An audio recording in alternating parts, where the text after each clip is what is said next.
It was supposed to be lost forever, a scene buried deep in the Warner Brothers vaults never meant for anyone to see.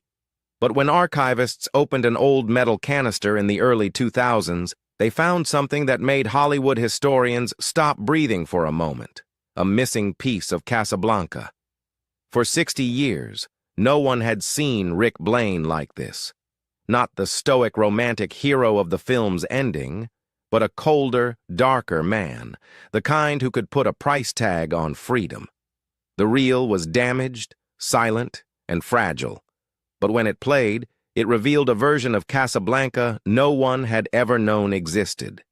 This is the story of that forbidden scene, the moment Warner Brothers erased from history, and how its rediscovery decades later changed what we thought we knew about one of the most beloved films of all time. The scene that never made it to the screen. In 1942, just 48 hours before Casablanca premiered in New York, Warner Brothers made a drastic decision. Director Michael Curtis was told to cut a 2-minute sequence that had already cost over $8,000 to film, a huge sum at the time. The scene showed Rick Blaine visiting Victor Laszlo in jail. It was simple, quiet, and devastating. Rick, played by Humphrey Bogart, enters Laszlo's cell dressed in a dark suit, not his familiar white jacket. The room is small, and Laszlo, portrayed by Paul Henreid, looks beaten but dignified. Rick tells him, "I haven't much time. I've bribed a release for you." Then comes the offer that stunned test audiences. "I've decided to let you have the letters of transit for 100,000 francs. Laszlo, calm as ever, replies, "Very well." Rick answers coldly, "There are two kinds of people in this world, those who stick their necks out and those who profit by it. I've had my neck out a couple of times. I'm now in the profit-taking business." It was the only time in the film Rick seemed purely self-serving. No hints of the wounded romantic we remember at the airport. He was harsh, unfeeling, even cruel. And that was exactly why Warner Brothers cut it. When the studio tested the early version of the film, the audience reaction was immediate and uncomfortable. People didn't like Rick. They thought he was greedy and heartless. Hal B. Wallace, the producer, wrote in a memo, "This scene tips our hand." It made Rick's cynicism too real, too early. They wanted viewers to wonder about him until the very end, to question what he would do when love, war, and morality finally collided. Cutting the jail scene kept Rick mysterious, unpredictable, and ultimately more human. Without it, his sacrifice at the airport became shocking and redemptive. But for decades, that footage disappeared, believed destroyed, forgotten, or locked away somewhere no one could reach. Until the early 2000s, when Warner archivists unearthed it by accident while restoring Casablanca for its 60th anniversary DVD edition. What they found stunned even Stephen Bogart, Humphrey Bogart's son. "It's amazing that they still exist," he said, describing the fragments as part of Hollywood history. The reel was incomplete, the original audio lost to time, but using the film's 1942 shooting script, the dialogue was painstakingly recreated in subtitles. For the first time in 60 years, fans could finally witness that forbidden moment, the darker side of Rick Blaine that audiences were never supposed to see. The poisoned drink and the lost humor of Casablanca. The second deleted scene was even more unexpected. It didn't involve Humphrey Bogart or Ingrid Bergman at all, but it revealed the sly humor and rebellion that once ran beneath Casablanca's surface. In the recovered reel, Sasha the bartender, played by Leonid Kinski, Bogart's real-life drinking companion, serves a Nazi officer who has been boasting that he can handle any drink on Earth. The officer orders a cocktail, loud and arrogant, taunting the room with his uniform and his pride. Sasha nods, quietly mixes a concoction called the kamikaze cocktail, and slides it across the counter. The recipe was insane: overproof rum, absinthe, and, according to the script, gunpowder. The officer gulps it down, smirks for a second, then collapses face first onto the bar. Carl the waiter, played by S.Z. Sakal, looks at the motionless man and deadpans. I think the gentleman has found his waterline in a glass. Rick, watching from a distance, doesn't move. He simply returns to his drink, faintly smiling. It's a short moment, comic, but darkly symbolic. Rick's Café was supposed to be neutral ground, a place where Nazis, refugees, and thieves could all coexist under a fragile truce. Yet here was a glimpse of quiet resistance, a tiny act of rebellion served in a glass. But the studio never allowed audiences to see it. The censorship board, led by Joseph Breen, had already forced dozens of script changes to remove hints of sex, vice, and corruption. A scene where a bartender poisons a German officer would have been unthinkable. It mocked the military and implied murder inside an American establishment, both violations of the strict production code. Warner Brothers also feared the joke would offend countries that were still neutral in 1942. And there was a simpler reason, too. Casablanca was running long. The Sasha scene delayed the introduction of Ilse Lund, one of the film's most crucial emotional anchors.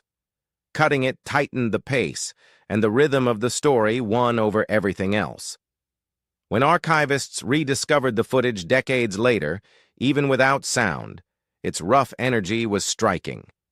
Humphrey Bogart himself had reportedly wanted it to stay. He thought it added dimension to Rick's character, showing how he quietly approved of striking back, even if from the shadows. But Hollywood wasn't ready for that kind of subversion in 1942.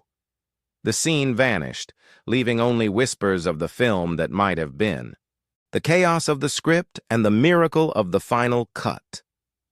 When Casablanca went into production on May 25, 1942, no one on set had any idea what movie they were actually making.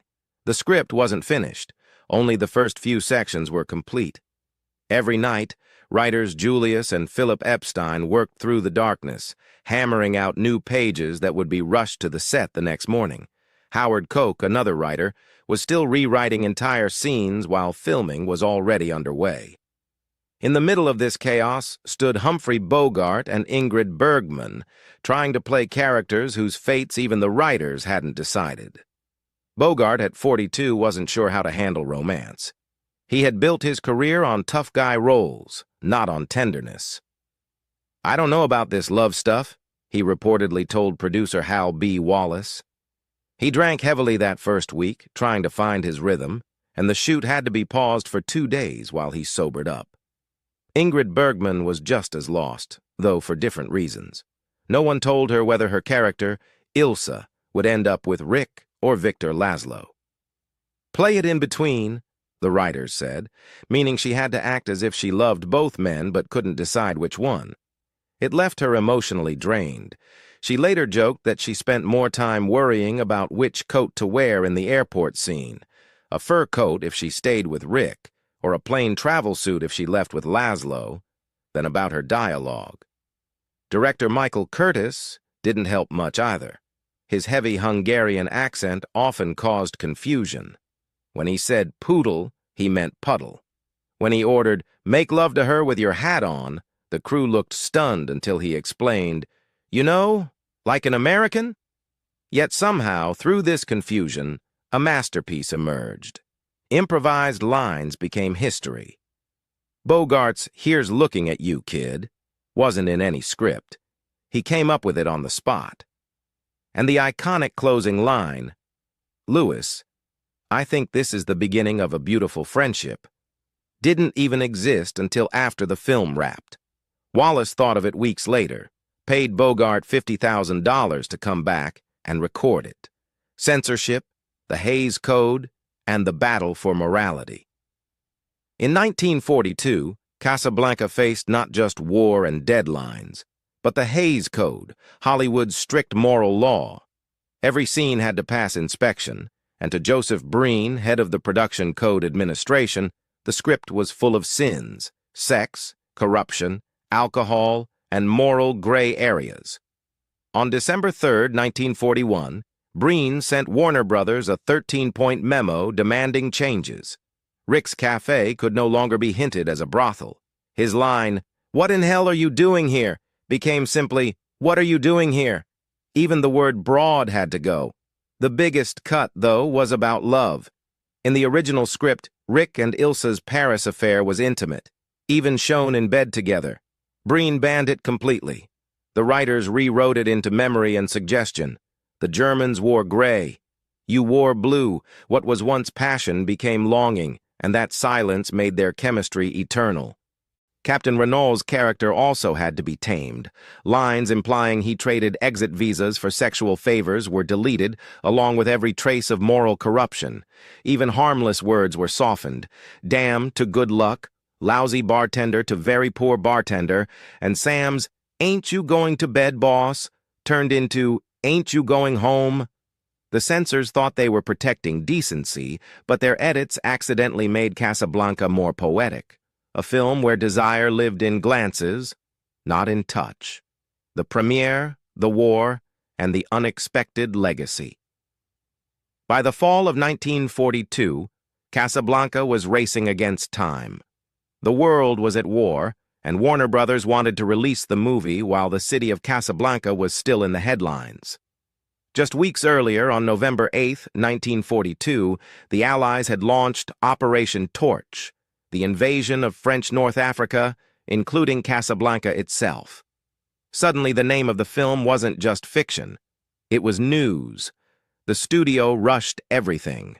Editing finished in November, and Casablanca premiered in New York on November 26, 1942, at the Hollywood Theater on 51st Street.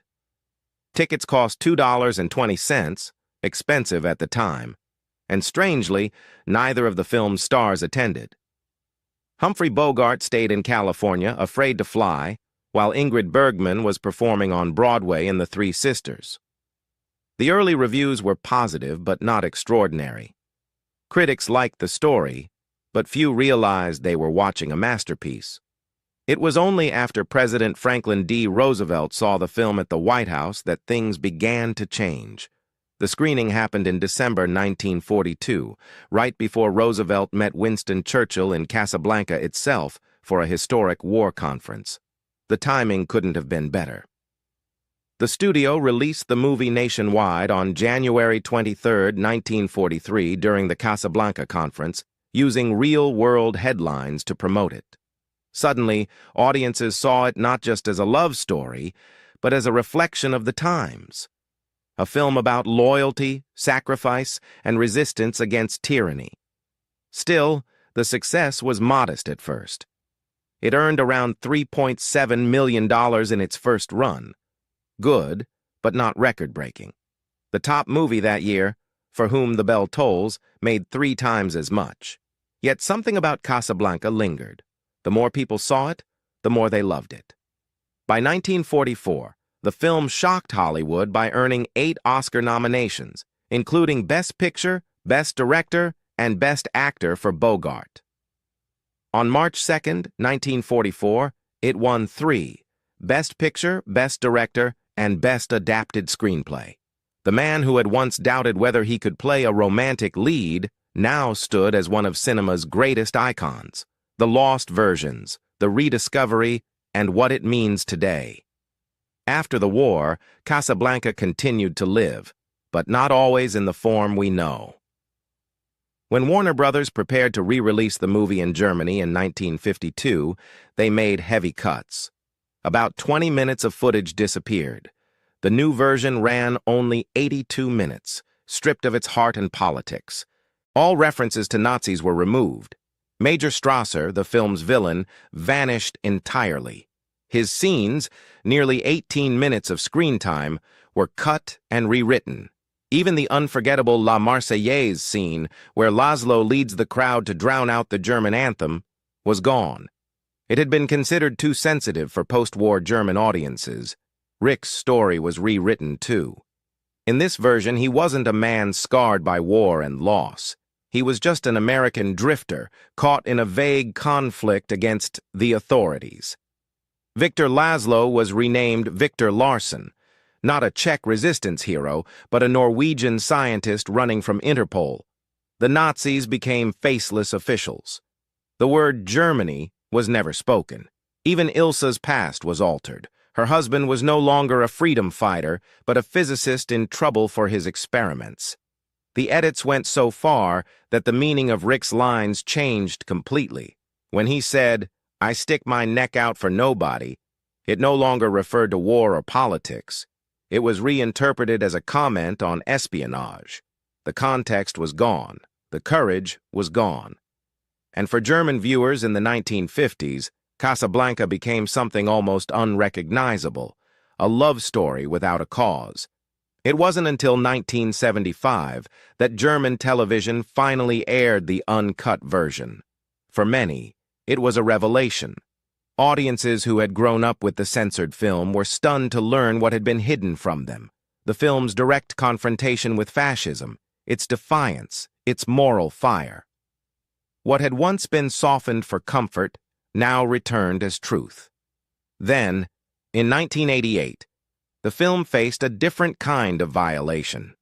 Ted Turner decided to colorize Casablanca for broadcast on his TNT network.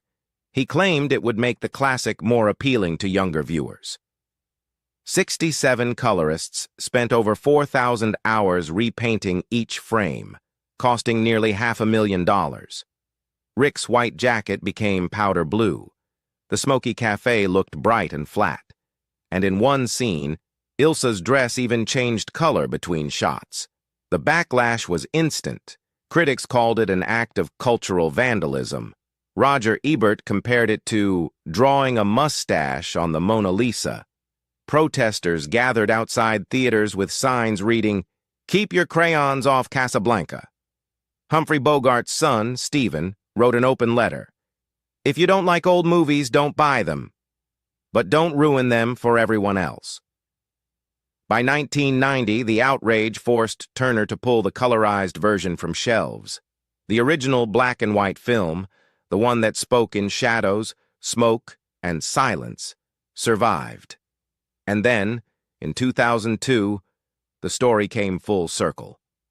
While preparing the 60th anniversary DVD, Warner Brothers archivists uncovered 2 forgotten reels in a vault. Inside were the long-lost scenes, Rick's jailhouse visit to Laszlo, Sasha's poisoned drink, and several outtakes showing extended moments of familiar sequences, the Blue Parrot meeting, the Paris flashback, and Renault's line, round up the usual suspects. The footage was silent. The audio long gone, but the emotion was unmistakable. Subtitles recreated the dialogue from the original script. When the lost scenes premiered at Lincoln Center in New York that August, Stephen Bogart, Isabella Rossellini, and Pia Lindstrom, Ingrid Bergman's daughters, sat together in the audience, watching their parents come alive again in ways no one had seen before. They said these scenes were better left unseen, that they would break the mystery. But after hearing everything, do you think Warner Brothers made the right choice cutting them? Let me know your thoughts below. And don't forget to like, subscribe, and stay tuned for more hidden stories from Hollywood's past.